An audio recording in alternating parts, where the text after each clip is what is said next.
Okay, we are going to dismiss the children to Children's Church now. So if you are one of our Children's Church volunteers, please stand up so that the rest of the kids can make their way over to you now.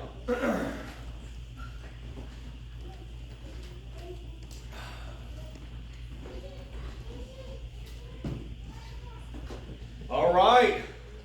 Well, I hope that everybody is having a great week and a great weekend. I'm having a great weekend because my dad is here in town visiting, and because we just had our annual church picnic at Lake Gaston and so many other things. But it is also a great weekend because we get to continue on in our Ask Me Anything series. If you just so happen to walk into the church completely blind this morning, having no idea what we're doing today, you came in on a heck of a week, and I'm super glad that you're here for it.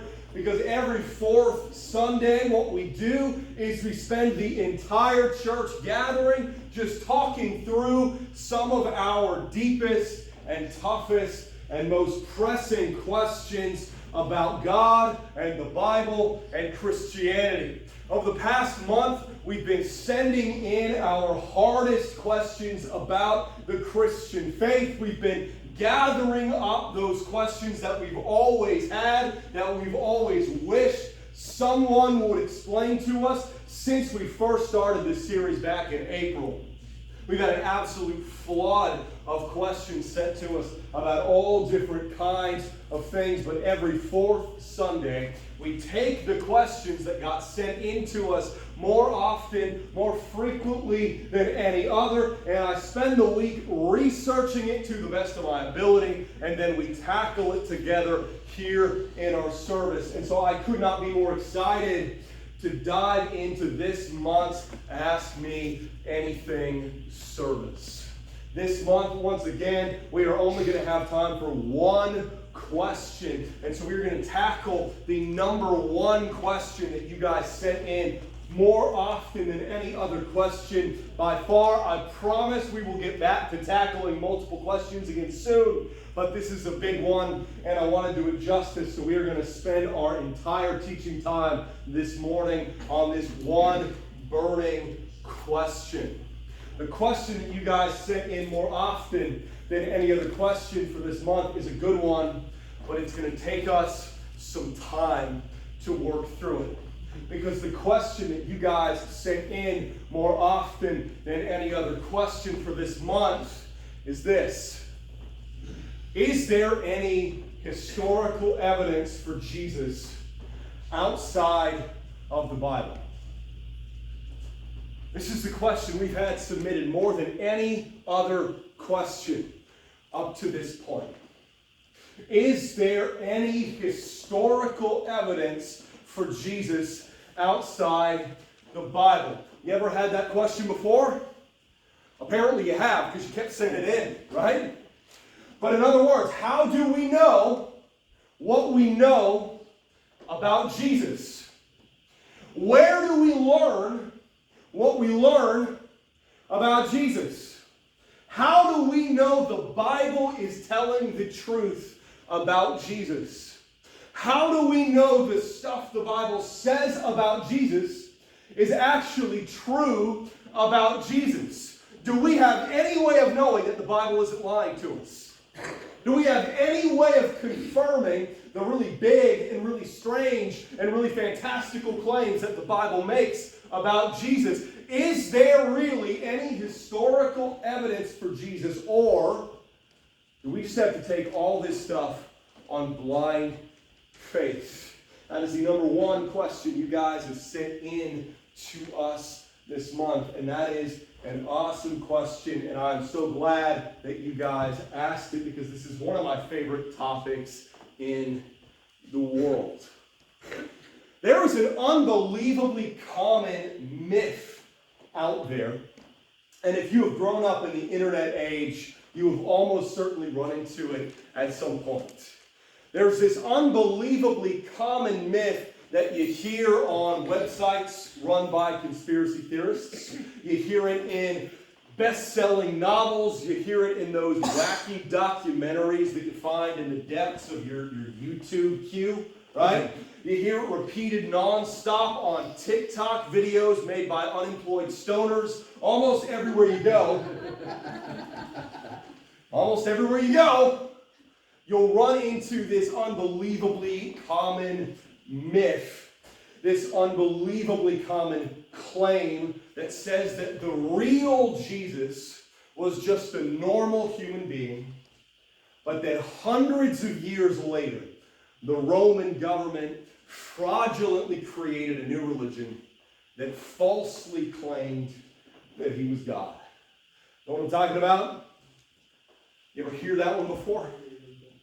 If you've ever seen the movie The Da Vinci Code, that's a good movie. I like that movie. It's a way better Indiana Jones movie than most of the Indiana Jones movies, but it's absolute nonsense, right? If you've ever seen The Da Vinci Code, if you ever watched that documentary called Zeitgeist, remember that? Or if you've ever argued with a 14-year-old atheist on the internet, you've probably heard some version of the claim that the real Jesus was just a regular dude. He was maybe a wise teacher, but that centuries after his death, the Roman government turned him into a god so that they could control the people of the empire. That the Roman government fraudulently turned this wise human teacher, Jesus, into a kind of godlike figure so that they could unite all the Romans in the empire around one religion and then control people by telling them that Jesus wants you to submit to the government. There's a good chance your conspiracy theorist uncle believes some version of that. There's a good chance that maybe you believed some version of that at some point in your life, because that claim, that conspiracy theory is everywhere. But like most conspiracy theories, it's BS.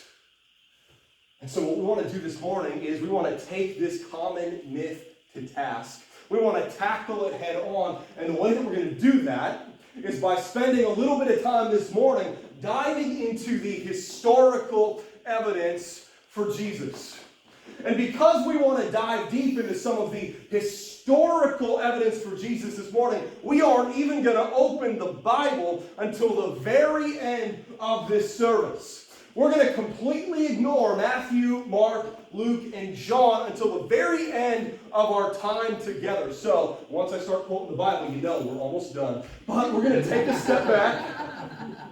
We're going to take a step back. We're going to completely ignore the four Gospels. And instead, we're going to look purely at the non-biblical, non-Christian, and in a few of these cases, anti-Christian sources from the 1st and 2nd century, from the lifetime of Jesus, from the early days of the Christian church. We're going to base everything we know on Jesus, on the writings of people who did not believe in Jesus from during his lifetime. And then we're going to see how it lines up with the Jesus that we see in the Bible.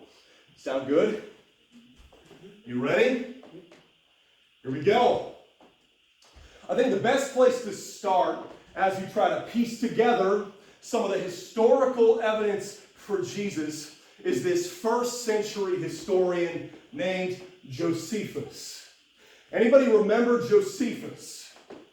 Josephus was a 1st century Jewish historian, and most of what we know about the Jewish world in the 1st century comes from this historian, Josephus. And so listen to what he says about this man, Jesus. He says, at this time, there was a wise man who was called Jesus. And his conduct was good, and he was known to be virtuous. And many people from among the Jews and other nations became his disciples. Pilate condemned him to be crucified and to die. And those who have become his disciples did not abandon his discipleship. They reported that he had appeared to them 3 days after his crucifixion, and that he was alive. Accordingly, he was believed to be the Messiah, concerning whom the prophets have recounted wonders. Now, why do we care what this historian Josephus has to say about Jesus? We care because in writings like this, Josephus confirms 5 very important things about the life of Jesus. 1, Jesus was a real person. This is not the Bible. This is a first century historian who is talking about Jesus alongside a whole bunch of other historical figures, like Pontius Pilate, like the emperors of Rome. Jesus was not a fictional character. Jesus was not invented by the writers of the Bible. He was a real human being who actually lived at a specific time and place in history. Here's number 2. Jesus was known for his good conduct and virtue. Here's number 3. We're going to dead sprint through these. A very large group of people believed that Jesus was the Messiah. Number 4, Jesus was executed by crucifixion under the Roman governor Pontius Pilate. And number 5, on the 3rd day after his crucifixion, his disciples claimed that he appeared to them again alive. That's our starting point this morning. We care what this first century historian Josephus has to say about Jesus because it means that without even cracking open a Bible, we can already know that Jesus was a real human being from history who was known for his good conduct and virtue, who many people believed was the Jewish Messiah, who was crucified by the Roman governor Pontius Pilate, but whose disciples claimed rose from the dead on the 3rd day. This is not a bunch of stuff that the Roman government made up hundreds of years after his death. This is not a bunch of stuff that some Christians later down the line made up hundreds of years after his death. This is stuff that was well known and well attested about Jesus within a few years of his death. That's our starting point. But we are just scratching the surface because at exactly the same time, we want to look at another early Jewish, non-Christian historical source. We want to look at something called the Talmud. You ever heard of the Talmud before? The Talmud is a collection of writings from the most famous and respected Jewish rabbis from the 1st century, from the lifetime of Jesus. This was not written by Christians. This is actually written by a group of rabbis who hated Christians. This was written by a group of rabbis who wanted to destroy Christianity before it got the chance to grow and spread. In fact, some historians believe that much of the Talmud was written by the Pharisees and Sadducees and scribes and temple officials that Jesus argued with throughout the gospel. So if you want to see their perspective on Jesus, you look at the Talmud. So, what I'm about to read to you is 1st century anti-Christian propaganda written by the Pharisees who hated Jesus. Are you ready to hear what they said? Yes. Here it is. They said, Jesus the Nazarene practiced magic. That's not like pick a card. Is this your card? That's like sorcery, occultism, supernatural acts. They said Jesus the Nazarene practiced magic and led Israel astray. His mother was Miriam, who let her hair grow long. She was unfaithful to her husband. On the eve of Passover, they hanged Jesus the Nazarene.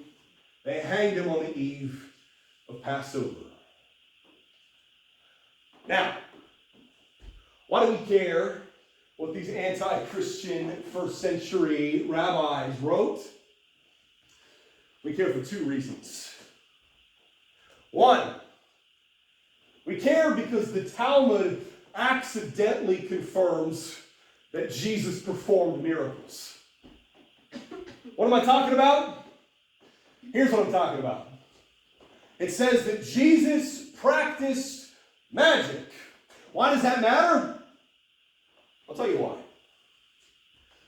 If you were trying to discredit the work of a miracle worker named Jesus, what's the most obvious way to do that? You could say, Jesus didn't really perform any miracles. If people said, I believe in Jesus because look at all those miracles he performed, the easiest thing to say in response is, he didn't actually perform any miracles. You could say, Jesus didn't really perform any supernatural works. That would be the simplest thing to say, wouldn't it? That is not what his enemies said. They said he's a sorcerer. They said he's practicing magic. They said he's practicing the occult. They said he's a witch. They said he's doing Harry Potter stuff. The enemies of Jesus don't deny that he's doing supernatural stuff. They just deny that God is the one behind it. These anti-Jesus rabbis admit that Jesus is performing supernatural feats. They're just claiming it's the devil behind it, not the Lord. They're trying to combat the idea that Jesus is performing miracles, but in the process, they're accidentally confirming that Jesus was performing miracles. And so these anti-Christian, anti-Jesus rabbis accidentally confirm for us that Jesus really did perform these supernatural signs and wonders. That is number one. Here's number two. We care because the Talmud accidentally supports the claim that Jesus was born of a virgin. What am I talking about? Here's what I'm talking about. It says that his mother was Miriam, which is just another way that you can translate Mary. And they say that she let her hair grow long. What do you think that means? That phrase, let her hair grow long, was a first century insult. If someone said, your mother lets her hair grow long, it was kind of like saying, your mother is a whore. It's kind of like a yo mama joke. You guys did not find that funny. They said she was unfaithful to her husband, a.k.a. Joseph was not the father of Jesus. They're saying it was a well-known fact that Jesus' dad was not Jesus' dad. Why are they saying that? Because they're trying to discredit the story of the virgin birth.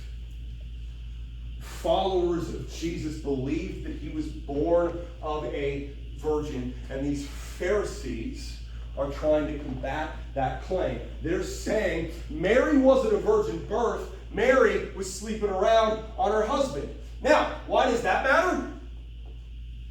It matters because according to a whole lot of skeptics, according to the Da Vinci Code, according to the Zeitgeist documentary, according to the TikTok people, according to your weird uncle, the virgin birth story was just some bizarre mythological fantasy that was invented hundreds of years after the death of Jesus by primitive Christians or the Roman government to make Jesus seem like a god.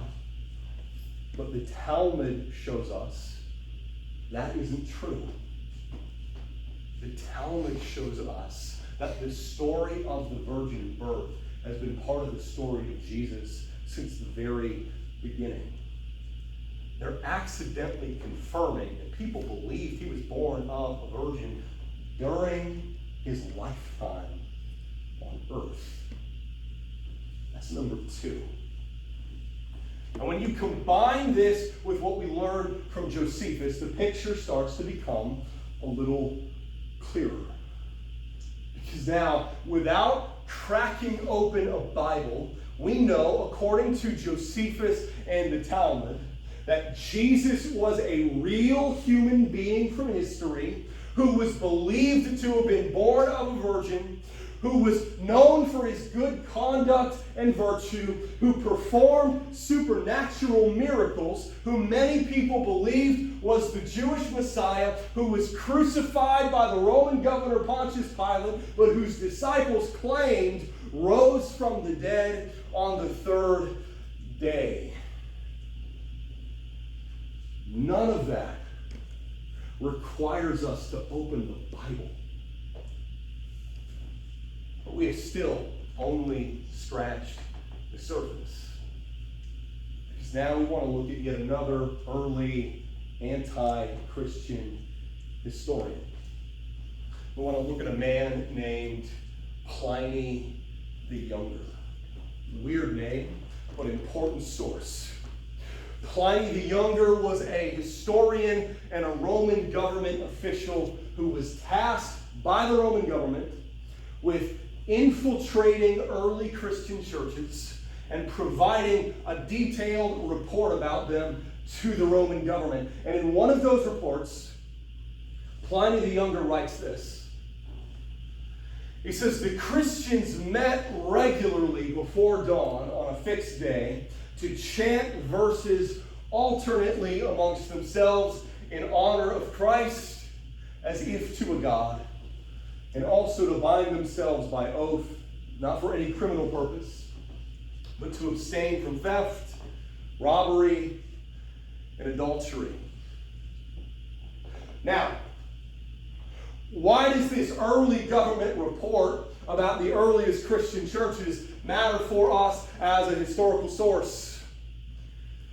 It matters because it tells us that from the earliest days of the Christian church, they were already worshiping Jesus as God. They weren't just learning from him. They weren't just admiring him. They weren't just imitating him. They were worshiping Jesus. They were treating Jesus as God, and this was happening within 20 years of the death of Jesus. Just to be clear, Steve Jobs died about 20 years ago. Remember Steve Jobs? So the same amount of time has passed between the death of Steve Jobs and today, and they were already worshiping Jesus. The church didn't invent the idea that Jesus was God hundreds of years later. Constantine didn't invent the idea that Jesus was God centuries later. The Council of Nicaea, the early church councils, did not invent the idea that Jesus was God generations after the death of Jesus. No, Christians were worshiping Jesus as God on day one. They've been worshiping Jesus for as long as there has been a Jesus. And we know that not just because the Bible tells me so, but because the historical record tells us so. And when you combine this with what we learn from Josephus and the Talmud, the picture starts to become even clearer. Because now, without even cracking open a Bible, we know, according to Josephus, the Talmud, and Pliny the Younger, that Jesus was a real human being from history, who was believed to have been born of a virgin, who was known for his good conduct and virtue, who performed supernatural miracles, who many people believed was the Jewish Messiah, and who was worshipped as God by his followers. He was crucified by the Roman governor Pontius Pilate, but his disciples claimed to witness him rise from the dead on the third day. Once again, we don't have to crack open a Bible to learn any of this. We learn this from good old-fashioned history. But we are still not done, because there's one more non-biblical, non-Christian, anti-Christian historian that we want to look at, and that is a man named Tacitus. Anybody remember Tacitus from your high school history class? Tacitus was a Roman historian, and he was recounting the reign of the emperors of Rome, and at one point he got to the reign of the Emperor Nero. And as Tacitus was writing about the reign of Emperor Nero, he said this. He says, Nero fastened the guilt and inflicted the most exquisite tortures. That is a really weird term to use, isn't it? He inflicted the most exquisite tortures on a class hated for their abominations called Christians by the populace. Christus, from whom the name had its origin, suffered the extreme penalty during the reign of Tiberius at the hands of one of our procurators, Pontius Pilate, and a most mischievous superstition, thus checked for the moment, again broke out not only in Judea, the first source of the evil, but even in Rome. Now, why does this report on the reign of Emperor Nero matter for us? It matters because he confirms that the followers of Jesus continued to worship him even amidst persecution and torture from the Roman government for a very specific reason. He says that all the tortures Nero poured out on them could not suffocate the worship of Jesus. No matter how many exquisite tortures Nero heaped on these early Christians, they continued to worship Jesus. They refused to stop worshiping Jesus. They refused to stop treating Jesus as God. Why? It's because they knew him. They were there. They witnessed him. They were present for his ministry. They were present for his resurrection. They are witnesses to the truth of who Jesus is. They refuse to stop testifying to having witnessed the resurrection of this man Jesus, no matter how many body parts Nero has cut off, no matter how many times actually, I'm not going to get into it. You're going to have lunch soon. But no matter how many different forms of torture he laid out on them, they refused to stop testifying to the resurrection because they were there. They saw it, and they cannot stop testifying to what they've seen and heard. And as a result, they are going to continue worshiping Jesus as God, no matter what kind of torture they are put through. Nothing can stop them, and we know about that, not just because the Bible tells us so, but because the first century anti-Christian historian Tacitus tells us so. And when you combine this with what we learn from all the other sources, the picture becomes unbelievably clear. Because now, without cracking open a Bible, we know, according to Josephus and the Talmud and Pliny the Younger and Tacitus, that Jesus was a real human being from history who was believed to have been born of a virgin, who was known for his good conduct and virtue, who performed supernatural miracles, who many people believed was the Jewish Messiah, and who was worshipped as God by his followers. He was crucified by the Roman governor Pontius Pilate, but his disciples claimed to have witnessed him rise from the dead on the third day and refused to recant their testimony even under extreme torture and death. And that means that the Jesus we see in the Bible is exactly like the Jesus who really lived. Right? The Jesus we see in the Bible is exactly like the Jesus we see in every credible historical document from the time of Jesus. When you look at the historical record about Jesus, you get a portrait of Jesus that is exactly like the Jesus we see in the Bible on every count. And that means that there is no escaping the fact that we need to seriously deal with this man, Jesus. Know what I'm talking about? We need to seriously engage with this man, Jesus. We need to seriously consider the claims that Jesus makes about himself. Because up to this point, we've just been looking at the historical sources outside the Bible, but now we're going to open up our Bibles. We've established the fact that the Jesus of history is exactly like the Jesus of the Bible. So I think by this point, the Bible has earned its day in court. I think the Bible has earned the right to be read and taken seriously. So we are going to do that now.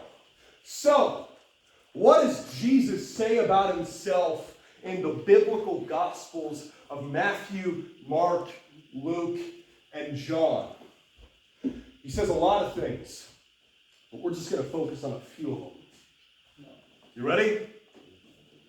Here we go.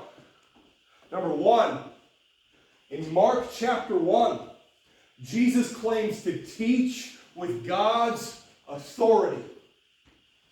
He claims to teach with God's authority.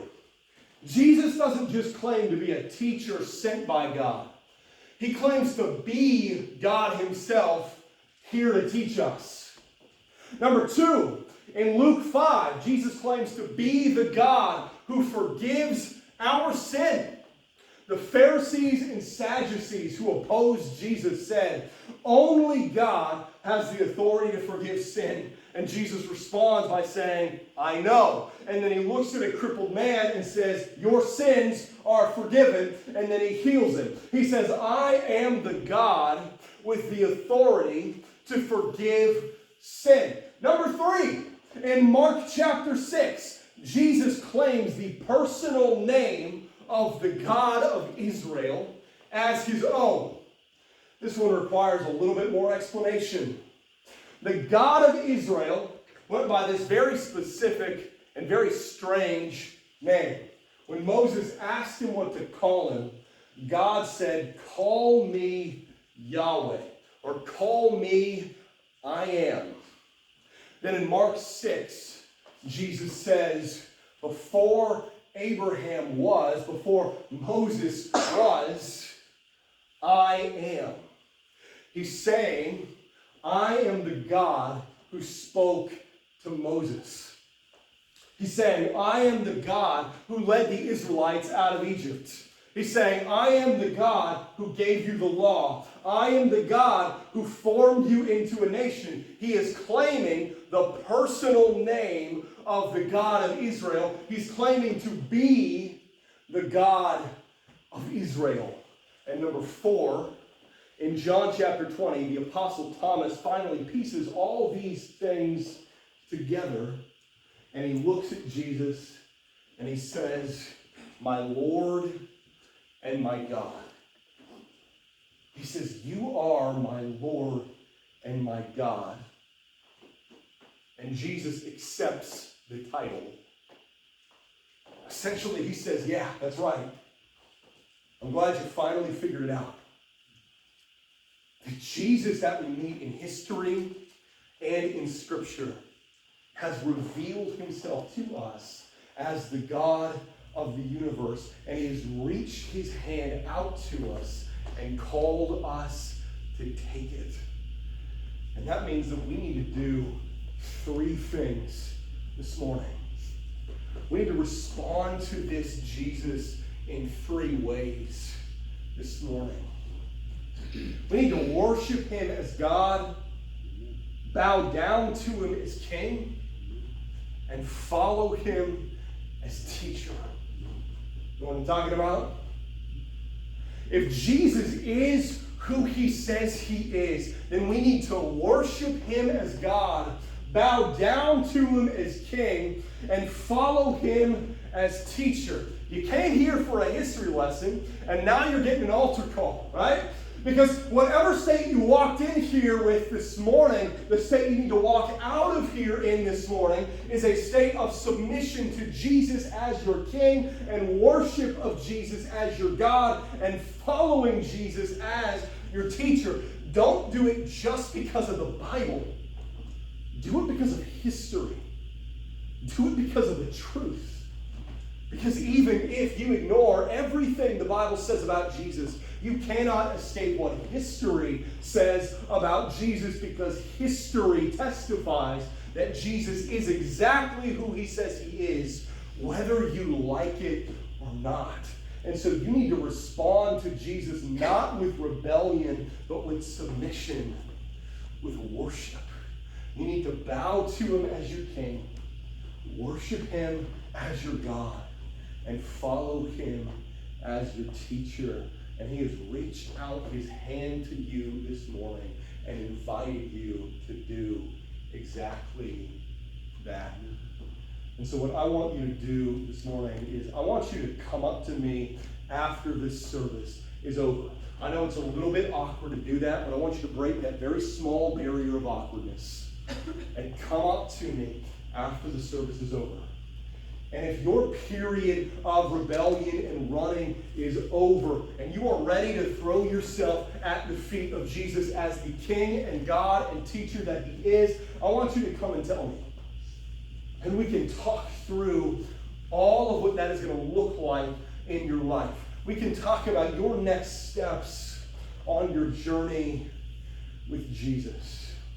That is the one and only question that we have time to tackle this morning in our Ask Me Anything service. Is there any historical evidence for Jesus outside the Bible? And the answer is a resounding yes. Now, I would love to stay here and answer even more questions. I would have no issue hanging out and tackling question after question for the next 3 hours, but we're going to leave it here for this month. But we will be right back at this again in 4 weeks. On September 22nd, we are going to do this all over again with a new set of questions. Hopefully next month we can fit in more than one question. But between now and then, don't stop asking questions. We want to tackle every single one of your deepest and toughest questions about the faith together. We don't want to ignore any of your doubts or confusions or questions. Just like Jesus did during his ministry on earth, we want to tackle all these questions and difficulties head on together. And so what we want you to do this morning is scan this QR code up on the screen or put a question slip in the question box in the vestibule and give us any new questions that you have, and we'll add them to the list. Start researching them and then tackle them together over the coming months. I cannot wait to pick this back up next time. Let's join together in prayer. Father, you are not a God who rejects our questions.